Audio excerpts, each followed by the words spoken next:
Hello friend, আমার YouTube চ্যানেলে আমি সবাইকে অনেক অনেক ধন্যবাদ জানাই। আমি রুমা। তো আজকে আমি আবার একটি নতুন রেসিপি নিয়ে চলে এলাম। আমার চ্যানেলে যারা যারা লাইক কমেন্ট ও সাবস্ক্রাইব করেছেন আমি তো আপনারা সবাইকে অনেক অনেক ধন্যবাদ জানাই। তো এখানে নিয়েছি আমি রাই শাক। তো রাই শাকগুলোকে আমি আগেই ভালো করে ধুয়ে রেখেছিলাম আর ডাঁটিগুলো ফেলে দিয়েছিলাম। দেখুন এইভাবে করে সবকটি ডাঁটিকে বের করে ফেলে দিয়েছিলাম।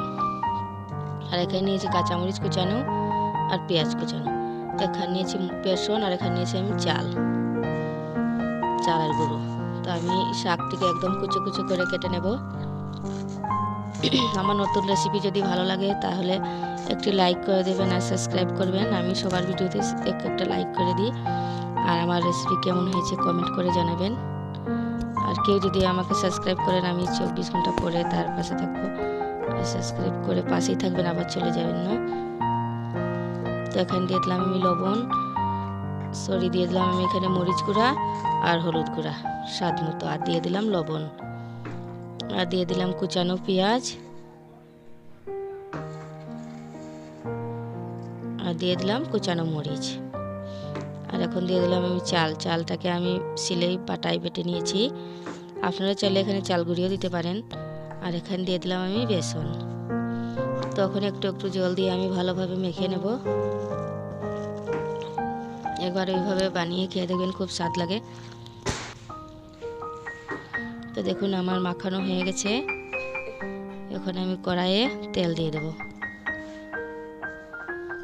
তো এখানে আমার তেলও গরম হয়ে গেছে।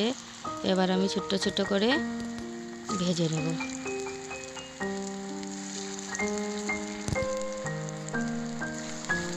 আমি 2 দিন একটু ব্যস্ততা থাকায় আমি কারো ভিডিও দেখতে পাইনি। তো আমার ভিডিও মানে দেখা বন্ধ করবেন না, আমি সবার ভিডিও সময় পেলে দেখিয়ে দিই।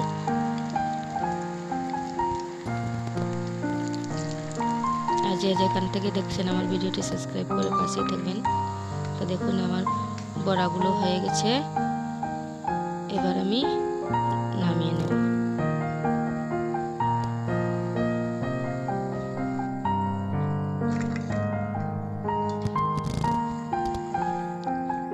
তো এখানে আমি সব বড়াগুলো একসাথেই দিয়ে দিয়েছি। দেখুন বড়াগুলো।